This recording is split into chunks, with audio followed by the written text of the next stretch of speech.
just like Duke Ellington says, there's only two kinds of music, good and bad. And Fleetwood Mac was good music.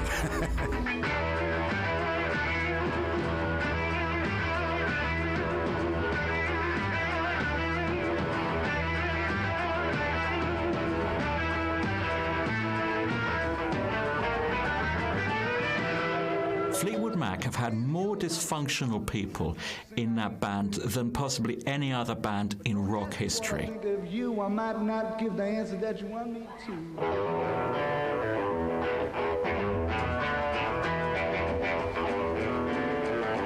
They'll always have a huge fan base, will Fleetwood Mac, for that mid-70s period, I think even more so than the original period.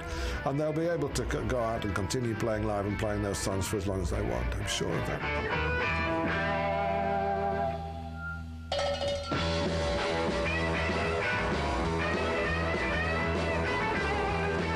When you think of Fleetwood Mac, you don't really think of Peter Green's Fleetwood Mac anymore, although the shadow of that group is undeniably there.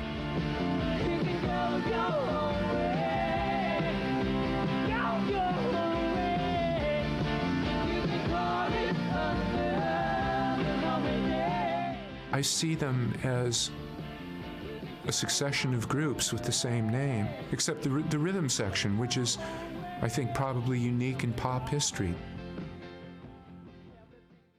When the critics and the audiences agree that something's very good, it's got to be very good. So the group we're talking about is Fleetwood Mac, and they play the blues. You can see them doing these songs. So, ladies and gentlemen, Fleetwood Mac.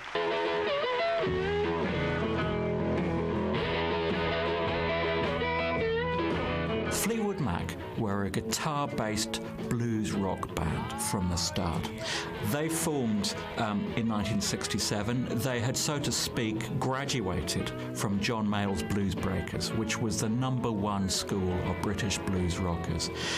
John Mayall was a second division talent himself, but a first division band leader.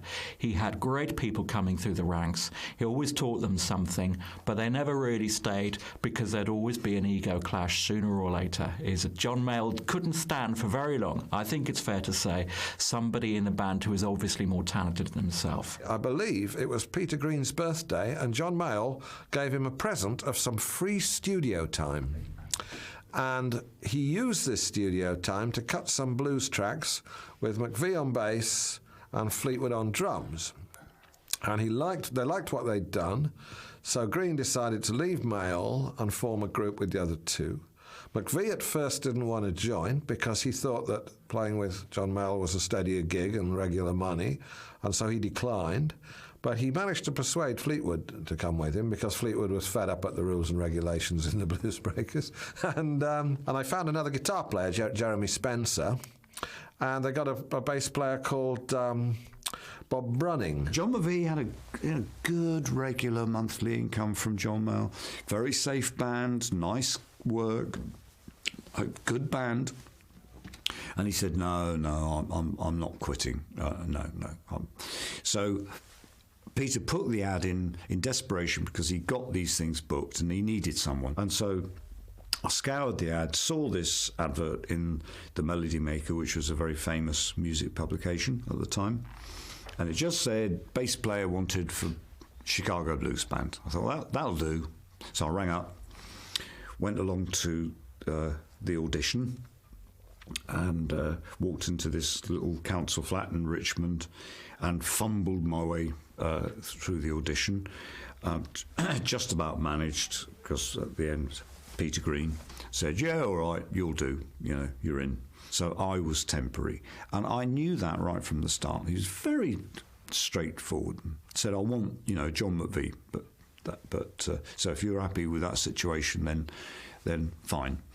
And so inevitably, Fleetwood Mac took off like a rocket. John McVie soon discovered that rather than stay with the rather sort of ploddy John Mayall, he'd like to be in on this rather new, rather more exciting. So they met at a wedding, and John said, well, if it's all right with you, I'd like to actually join. That was it. So So Peter sort of very apologetically said, sorry, Bob, but I understood.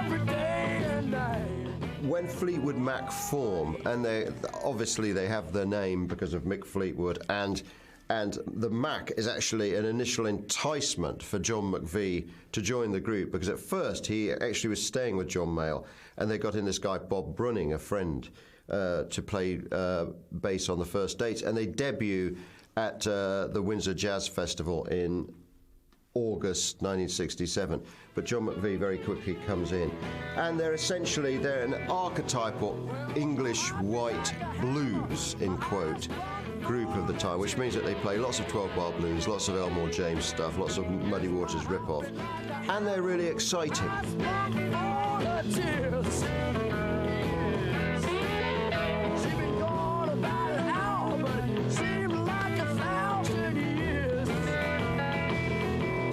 Tried to be a very authentic blues band to start with.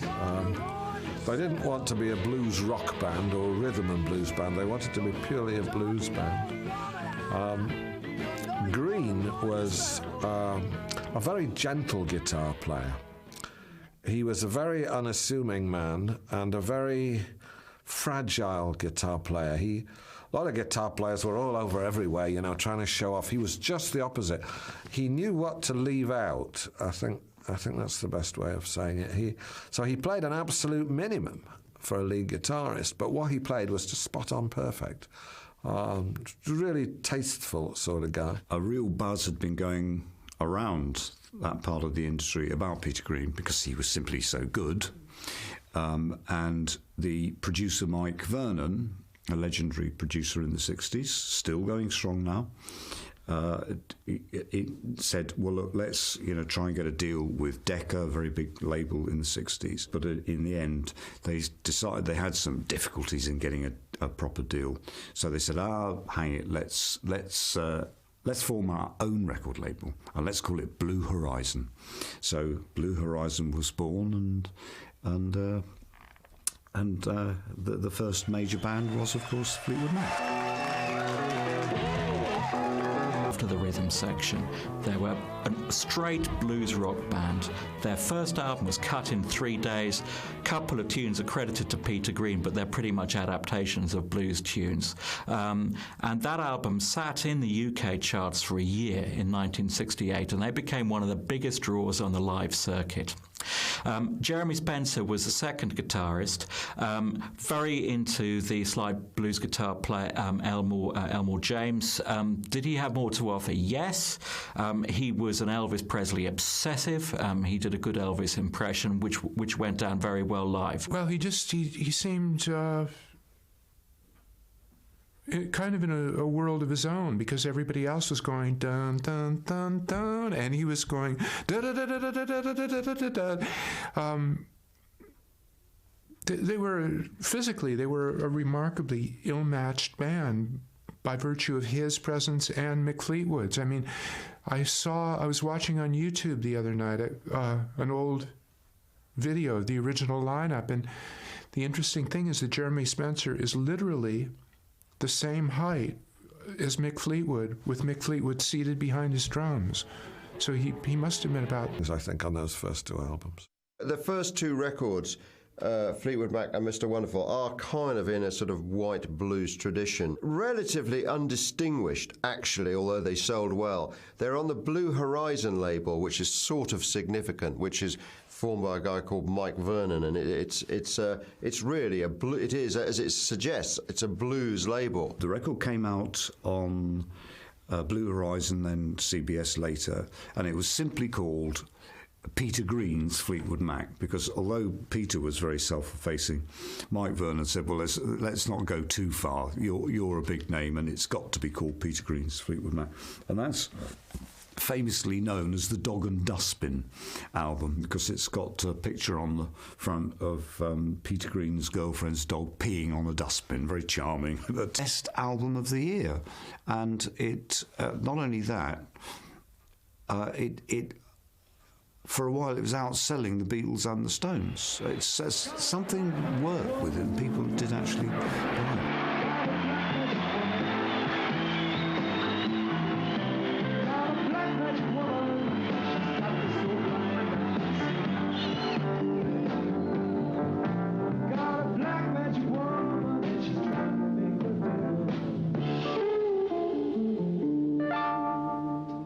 Peter Green wrote a beautiful song called Black Magic Woman. It was about a woman who could sort of cast spells, and a spellbinding, attractive woman, and so on. It was a beautifully constructed song. He sang it extremely well. Not many people know that Fleetwood Mac actually recorded it, although, I mean, any greatest hits collection these days will always have Black Magic Woman on it, so probably more people know these days. But what happened, of course, was that a very famous American band called Santana then promptly recorded Black Magic Woman, and they did do a superb job of it, no question of it. I think most people associate Black Magic Woman with Santana, of course, because they covered it, and their version was probably sexier. The Fleetwood Mac version was fine and dandy, you know, especially towards the end when it speeded up, and it was a really good song. But Carlos Santana brought this kind of Latin feel to it, which was the whole raison d'etre of Santana was Latin music. He just made it into a better dance track, really, something that you could tap your feet to. So it's more associated with him. And of course, he still plays it as Santana now. But it was a real good song. Got a black magic woman. Got a black magic woman. I've got a black magic woman. Got me so blind I can't see. That she's a black magic woman. She tried to make a devil out of me. I have a slight preference for the original, but then I really love the cover too. There is a fantastic version of the Little Willie John song, Need Your Love So Bad, on Mr. Wonderful. Those are the two best tracks off it. Very successful album, but like pretty much all of Fleetwood Mac's albums, even including their third album, Then Play On, right up until the Buckingham-Nicks era, they never made a wholly consistently good record. In the Peter Green era, there were some fantastic highs, but there was also stuff which was less good. And this was partially down to the fact that as a band, they operated in a fairly kind of loose and open way. This was a hippie era, you've got to remember. This was the era where bands could be much more like communes than the kind of very tightly functional chemistry that you would have got earlier on in the 60s with a group, or later on, say, in the punk era, where you had tight 4 or 5 pieces and it was like a gang and everybody did their certain thing and there wasn't a kind of fluidity of personnel or contribution. In about 1970, Peter Green spotted a band that he liked that featured a very young guitar player, kid out of school, called Danny Kerwin. And Danny Kerwin was a very, very fine player. A bit like Jeremy Spencer before him, had played in a band in which really he was the outstanding member. So Peter tried to sort of put the band around him, but it didn't work. They auditioned a few people and so on. It didn't work. And so finally, Peter Green said, right, we'll just join Fleetwood Mac then. So he's rather pleased with that, I think. He was a blues rock player, but he had, if you like, a sense of Californian harmony as well. It wasn't unlike Led Zeppelin being founded at the same time, where Robert Plant, he had a strong hippie influence. He was interested in people like Buffalo Springfield and Moby Grape, and that is the idea of harmony, singing, different kind of structures. They weren't purists. They loved the blues, but they also loved the Everly Brothers. They loved Bob Dylan, folk music. It was all pouring in there. He was incredibly universal. He could put his hand to most any style. And the classic one, it was a B-side to one of their very successful singles, Jigsaw Puzzle Blues. It's really eloquent, really mature stuff for such a young guitarist. Peter Green, I think, wanted to expand the band. I mean, Albatross is not really blues, is he? So I think he wanted to bring in a songwriter who wasn't so steeped in the blues, like Spencer was completely steeped in the blues with his Elmore James influence. And that's why they brought him again. And I think he wanted to share the guitar duties. I think he wanted 3 of them. It's very rare that an instrumental number finds its way to the very top of the hit parade, but this song called Albatross did, and the group I'm sure you know, Fleetwood Mac.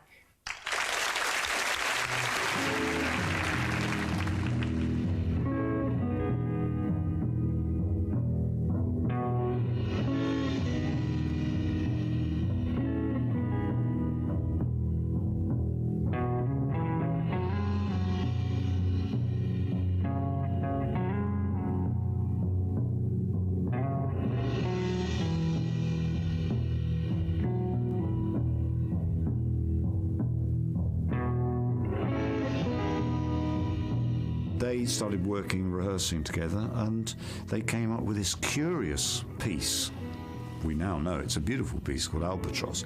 But when we remind ourselves that Fleetwood Mac were a hard-driving blues band, Albatross really didn't sort of fit.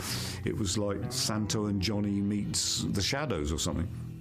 But a lovely piece.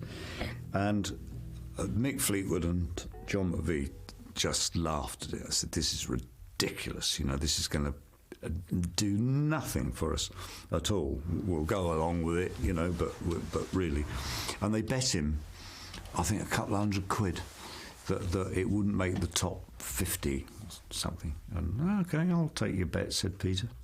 Of course, next thing it's at number 1. And they have to rather happily shell out. It's funny, I remember at the time Peter was in New York when Albatross went to number 1. They were doing a tour, and he sent me a postcard from New York saying, oh, it's miserable here, you don't want to be in New York on Christmas Eve. Well, I'd imagine it would be a nice place to be, but he said it's cold, it's snowing, fed up. He said, Bob, anyway, never mind, thanks for buying all those copies of Albatross on our behalf. So, but it's a beautiful song.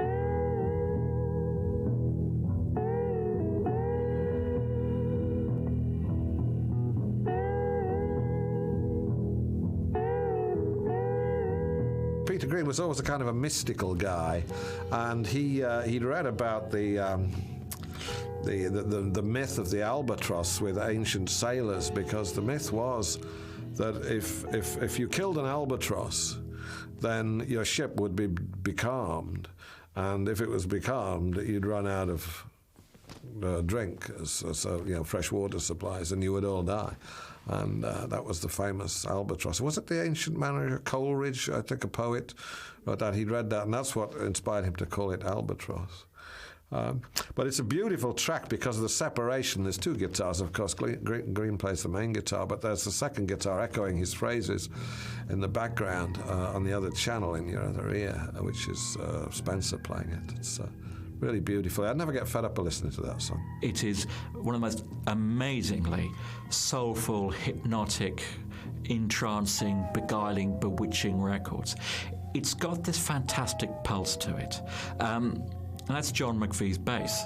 The bass line has got that, if you like, that repetitive but completely beguiling quality that something like Ravel's Bolero has. It's cyclical. It goes round and round on itself, but you just get sucked into it. It was without any vocals at all. It was a great soulful instrumental. Instrumentals don't tend to be big hits, but this was a number 1. It was a bit of a surprise because it's an instrumental. It doesn't really seem to fit in with these kind of, roustering, 12-bar blues gigs that you've seen. You're pleased for Fleetwood Mac because it's a big hit, but it also signals kind of another direction, a sort of softer direction indeed, which is what is about to come.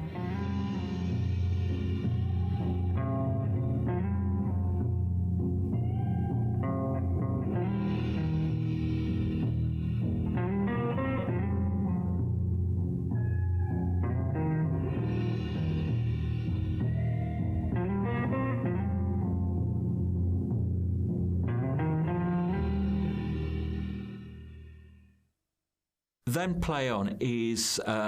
it's an album which should be better known, but it doesn't help that it actually came out in two different versions, the US and the UK, and it's been reissued with all sorts of jiggery-pokery and edits changed and track orders changed and things like that. So it's not fixed as an album in the same way that albums like Led Zeppelin 1 or 2 or Let It Bleed, which came out in the same year, are kind of fixed because, you know, we know every note from the first to the last. There are some great songs on it. Even the songs that aren't so fantastic aren't too bad. The best songs, of course, are Peter Green songs. It's not quite a best of Peter Green's Fleetwood Mac, but you know, it's close enough. It is simply an extremely good album. It's got good songs. It's well made. The band, that version of the band were playing well. It wasn't that well received, actually, at the time, or certainly not in all quarters, and the band weren't all that pleased with it. They felt it was a bit bitty, didn't quite have a very clear message. But it is a very, very nice album.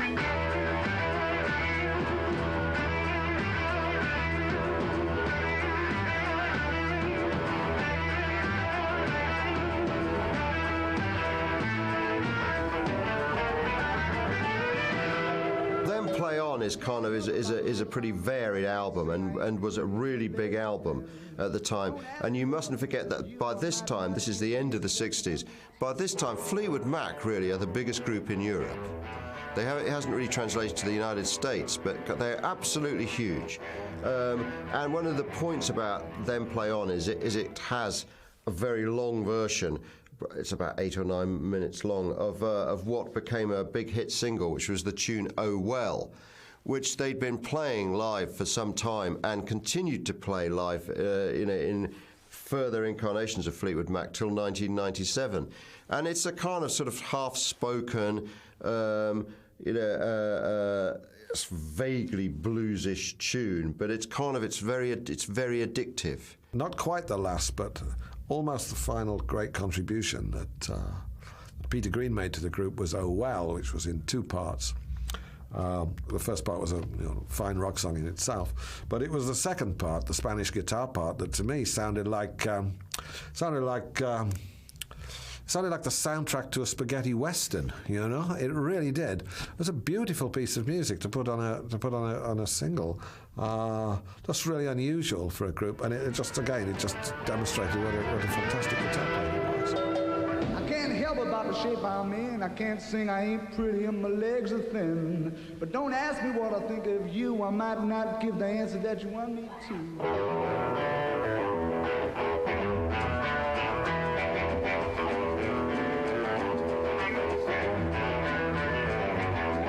Peter Green started off as a blues purist, but as he developed as a songwriter, is that he began to pour more and more of himself into the songs, which is why you have in 1969 these fantastically personal records like "Oh Well," "Man of the World," and then when he got involved in acid, is when he got the LSD Horrors, the Green Manalishi with a 3-pronged horn, which is as scary a song as you've ever heard in your life.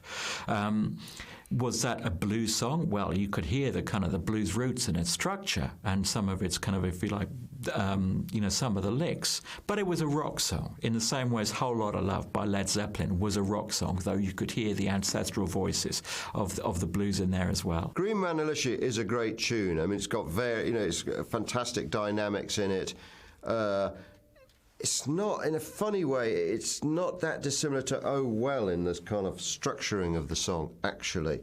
But it came at a crucial and cathartic moment for Peter Green, because he wrote it in Munich in Germany, not long after having been spiked with acid. And Peter Green is already suffering from perhaps, you have to say, serious mental problems. I mean, he's very confused about his status. That's partially because of that underground thing, whereas, you weren't supposed to make money out of it. He wants to give away all of the group's money. They're not so pleased about this, really. So essentially, he leaves the group.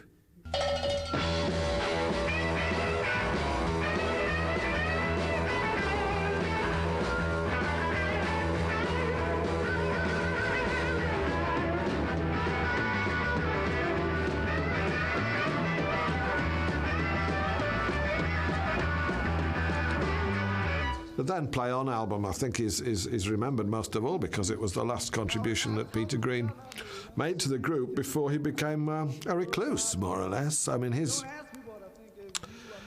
contribution to the group was incredible. There would never have been a Fleetwood Mac if it wasn't for him. It should have been called Fleetwood Green, as far as I'm concerned. And you know, his departure, it's remarkable that they managed to carry on. One of the reasons that is held in such particular regard is that though nobody knew it at the time, that's the last we would hear of his genius. It's a bit like Piper at the Gates of Dawn by Pink Floyd. Nobody knew it at the time, but that was the first and the last we would hear of Syd Barrett's genius.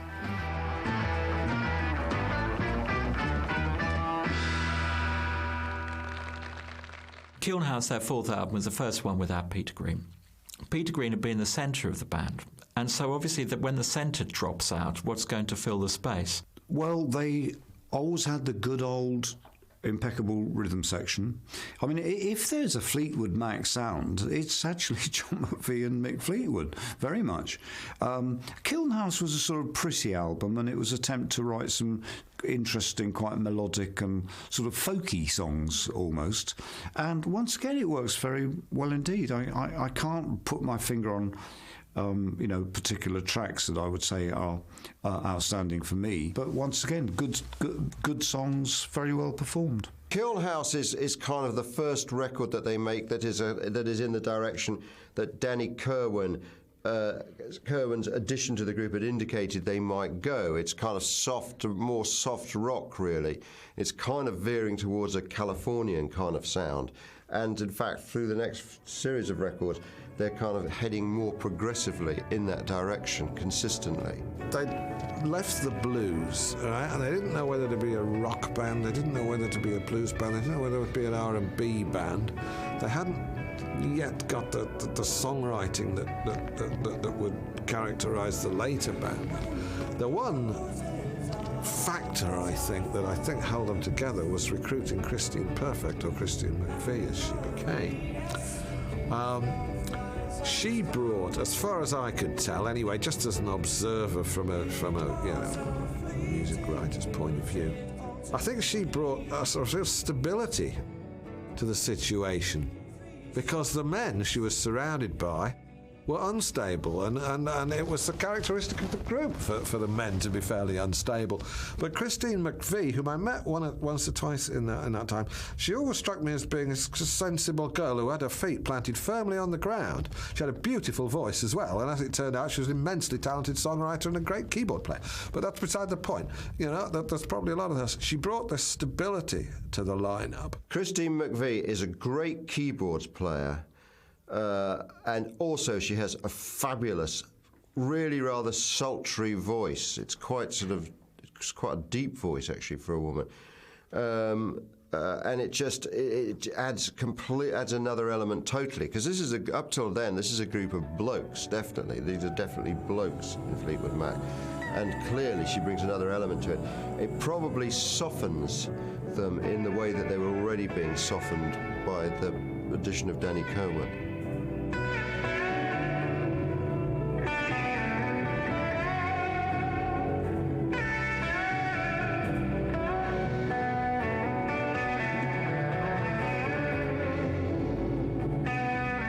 They started moving towards, if you like, the blueprint that had been laid down a few years beforehand in San Francisco by Jefferson Airplane, which is to say a very strong female voice, not a completely dominating one, because also you had songs written by and performed by men too. But a lot of the aggression of the band under Peter Green went.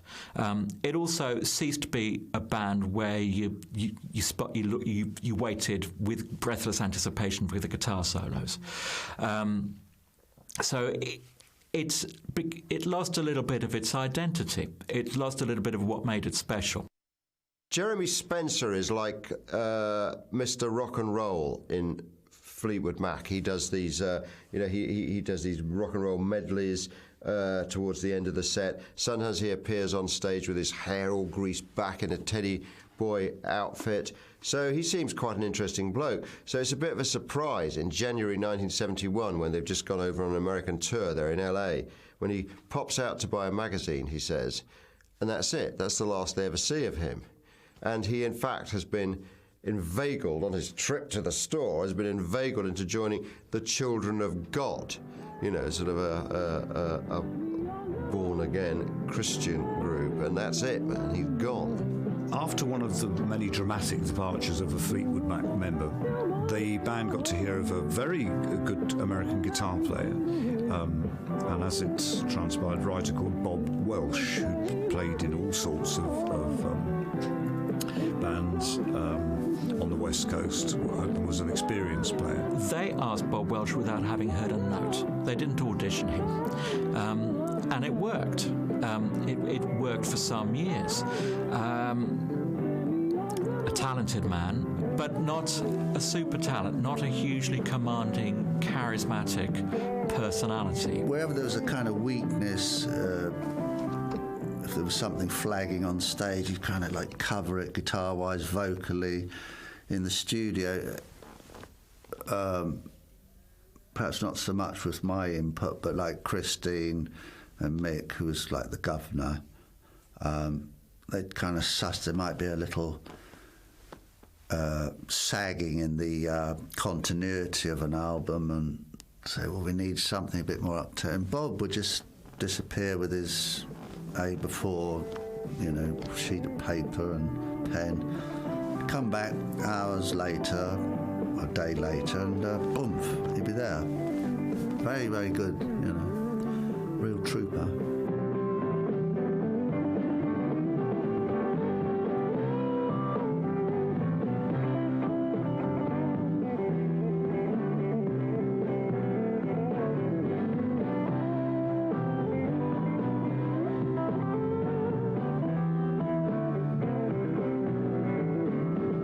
People talk about Fleetwood Mac in this particular period as the transition years.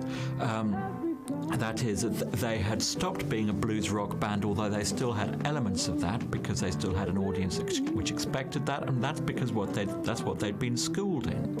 And they didn't even slowly fade away from that. When they recruited, for example, a couple of guys from Savoy Brown and Bob Weston, who then made the mistake of having an affair with Mick Fleetwood's wife. They got themselves a little bit bluesier and boogier again in about 1972-3. All those records, Bare Trees, Future Games, and later Heroes Are Hard to Find, Penguin, they all sort of blur into one, really, and they're kind of a bit indistinguishable. They're okay, but they're not really doing anything. They're not doing very much. But what they kind of fitted very adequately American FM rock. And so increasingly Fleetwood Mac are touring there. They're kind of there most of the time. They've almost lost their audience in Britain and in Europe. They were very established in America. They were doing what they call the college circuit, concert houses, and their old standbys like the Academy of Music in New York, which I thought, oh, this sounds very intellectual and wonderful. But in fact, it was this downtown, real funky old theatre. It was fantastic. It was the real heart of New York. So they had their venues mapped out, but I suppose the lion's share of the touring would be attributed to the college, the campus circuit. You know, the students were very into the Fleetwood Mac music, you know, and they accepted the new, the new at the time Fleetwood Mac, i.e. Dave Walker, myself. It went very well.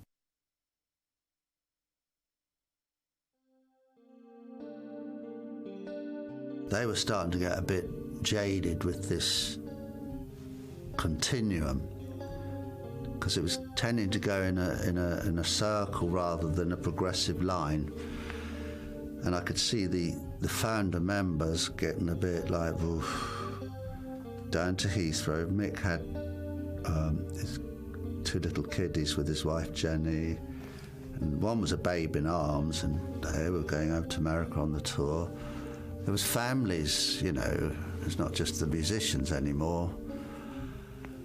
And it didn't really seem to be going anywhere except on and on and on. And there's dissension within the ranks. Bob was making grumbling noises, saying that he wanted to go solo. So he'd done it for a while, and tried very hard. John and Christine were, 24 hours a day, husband and wife team, on stage, off stage, hotels. It's not for anybody. So there was cracks appearing, that's what I'm saying. It came to a head. I and Mick's wife at the time, Jenny, we were the very best of friends.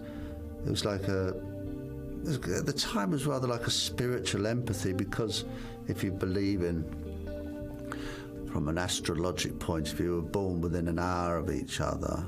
There's a kind of closeness, and we always communicated very well, and probably misread the language. We had a very brief affair. So I kind of became the dumping ground for everyone else's angst. Suddenly that all dissipated. No, it's not us, it's him. So I took the can for that to a greater degree, I feel. Some might want to disagree with that, I don't know. But I think that basically was it. So halfway through the tour, the whole thing blew up. I was given my marching orders, ticket back to London, and that was it. It was all over very, very abruptly. I think it was in 1973. The band was at a low ebb. They'd just lost Bob Weston, and so Mick Fleetwood and John McVie and Christine Perfect had to go and tell their manager that unfortunately they were unable to compete, or at least undertake, an American tour that he'd booked. And the manager was distressed by this news, and clearly this tour might well have generated healthy revenue for him. And so instead of sort of cancelling the dates, he decided to recruit a bogus Fleetwood Mac of second division blues players from England, who I think some of whom had played in a group called Elmer Gantry. Anyway, so out they went. They called themselves Fleetwood Mac, and they did Fleetwood Mac cover versions on about half a dozen gigs in America before the fans and the real Fleetwood Mac rumbled what was going on. And it was a scandal, really, at the time. The remaining few, which was Christine, John McVie and Mick, wasn't it, really? It was do or die, and I think they consolidated what they had, and then they decided to go to America. Big decision, because they could have disappeared between the gaps, couldn't they, so easily. But fortunately, as we know, it turned out to be a lot bigger than anyone imagined. I remember Mick Fleetwood actually saying to me, well, we'd been sitting in sort of the Hyatt House, for years, every so often in LA, eating our steaks and mushrooms, and suddenly we decided that we actually ought to try living there because we were there so much, and it seemed to be more economical. And their sound was very much attuned to Southern California at that point. So it starts to make sense, and it makes even more sense when Mick Fleetwood is checking out some studio in the valley, and someone plays him, a tape of a record by this couple, Lindsey Buckingham and Stevie Nicks, and he loves it, and again just hires them on the spot like he had with Bob Welch. I mean, they don't really try out with the group, and of course this is the beginning of their most successful period, and it's that kind of Anglo-American fusion, I think, that was also involved in that, what became huge commercial success.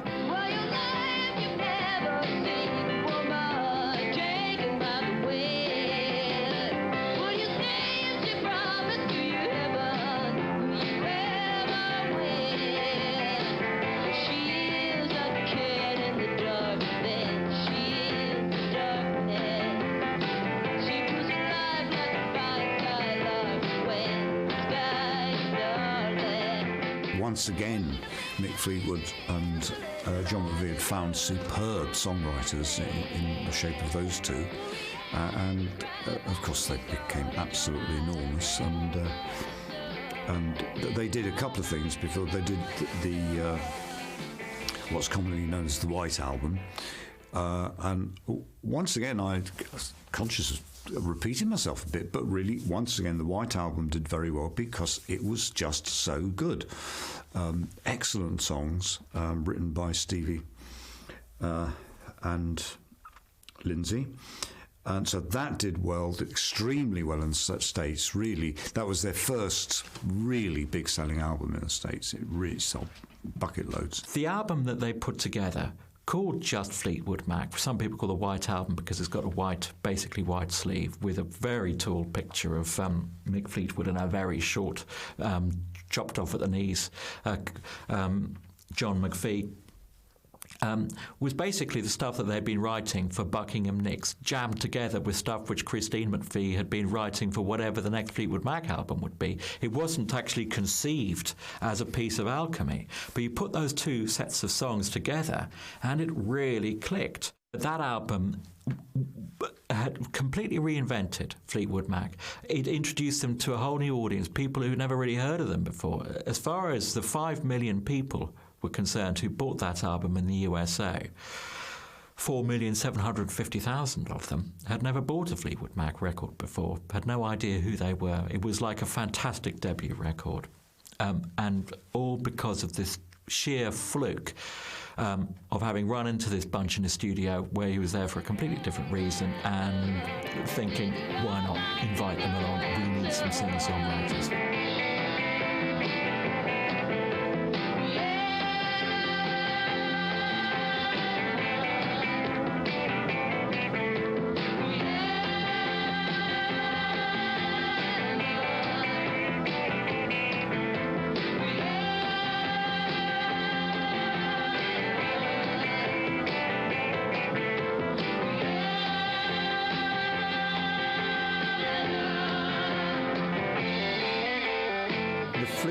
Album, and in fact it's interesting that they called it that because it's like a restatement of what they're doing, because the first album was also called Fleetwood Mac, but everyone's forgotten about that by then. The Fleetwood Mac album just contains these fantastic tunes. I mean, the most memorable presumably is Rhiannon, which was just sort of Stevie Nicks showcase, and it's kind of, it has all the elements that you associate with Stevie Nicks. You know, you can see the white diaphanous kind of dress swirling as she's singing it, and it's sort of cod mysticism, and it's just a fantastically addictive tune. She was the woman to make their popularity go through the roof because she was really pretty, this doe-eyed little blonde, but she had this strange, ragged voice that you wouldn't have expected to come out of this little doe-eyed blonde, and she was conspicuously imperfect. She too was around 3 feet tall, wore these gigantic boots to try to make herself look a normal height, and I think that probably endeared her to an awful lot of women.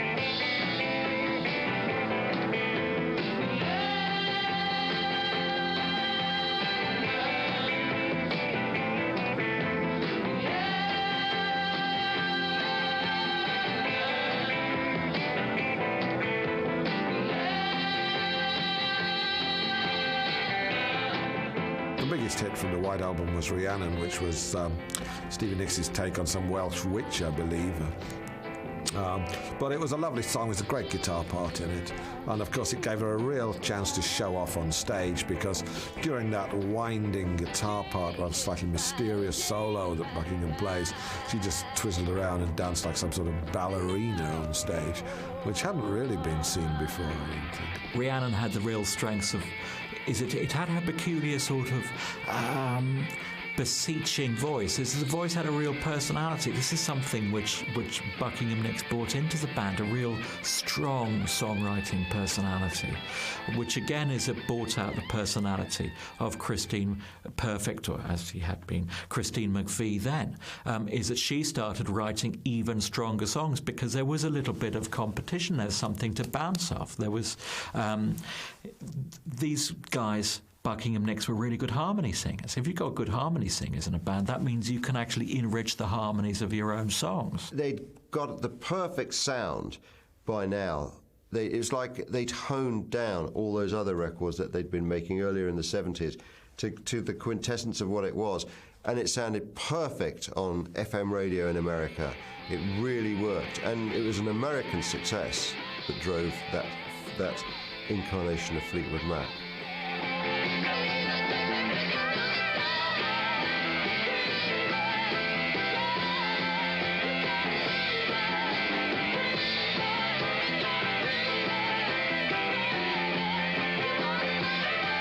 The band, though they didn't know it upon the release of Fleetwood Mac, the White Album, were about to go into a kind of a personal meltdown. All the core people had survived thus far. You know, all the lunacy came from the people who came and in the end went.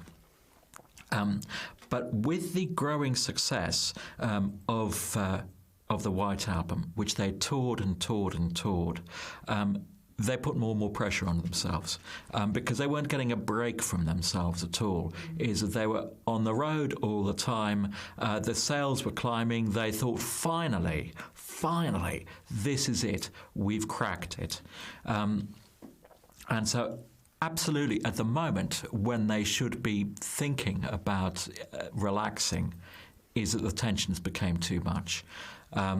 They were living in each other's pockets. I mean, the point about the Rumours album, of course, is by now, you know, the group is really splitting up in their relationships, not as a working unit. Lindsey Buckingham and Stevie Nicks have split up.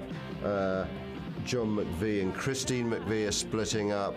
Mick Fleetwood is splitting up yet again with his wife. So songs like, you know, Lindsey Buckingham's "Go Your Own Way" is absolutely, you know, it's a heartfelt tune. So you can, and it really rings out, and it's also a great rock and roll song.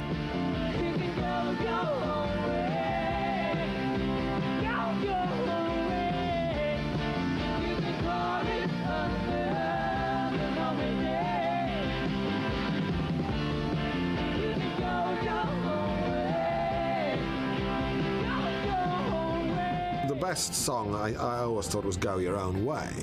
Now, you're not quite sure whether this is Lindsey Buckingham telling Stevie Nicks to go her own way.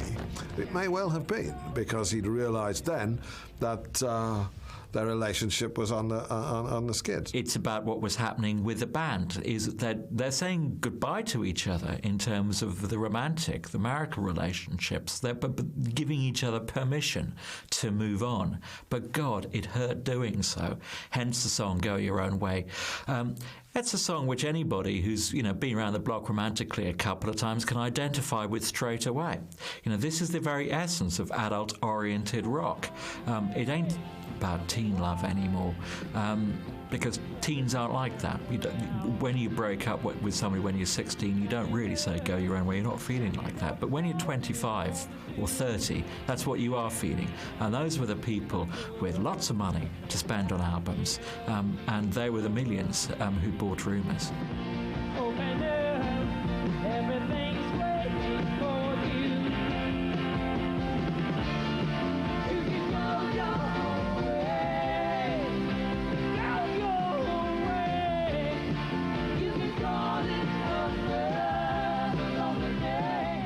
It's such a great rock song, is "Go Your Own Way," and you listen to that one in earphones, and there's tom-toms that that are throbbing away in it with Mick Fleetwood.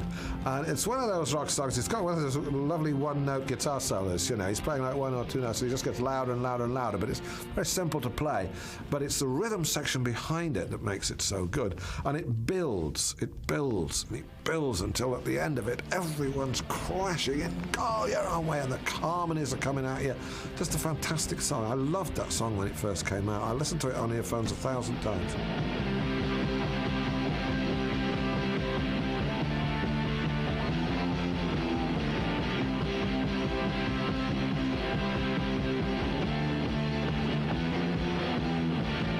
I think that's one of my favourite tracks. That's a lovely track. But I mean, Rumours just doesn't have a weak track on it. I mean, you can almost play it if you like a single. You know, the whole thing is good. The hits, and there were about 5 hits off that album. The hits are spread about among all the songwriters. But Lindsey Buckingham really begins to come to his fore on this record, and you see what a strong songwriter he is and what a strong guitarist and musician. The standard of songs on Rumours is fantastically high. Part of that is a product because you had 1, 2, 3 really fast first-class songwriters, each at the top of their game at the time. They had gelled. They'd been on the road an awful lot. They knew how to write for each other, to write parts for each other, to get a kind of, if you like, a group sound. For the first time in years, the Fleetwood Mac actually sounded like a group, you know, focused and coherent, yet with enough kind of variety of approach too, so that it didn't just sound, you know, a bit narrow. By the time they're making Rumours, and, you know, there's all the infighting and soap opera going on in their emotional lives, they're following up this hugely successful album, so they're not going to split up. They're older than you know many people in groups. They realise that they've got to complete this. So, and I think all that, the tension that was obviously created by that, comes out in the songs, and that's why it's one of the reasons it's such a successful record.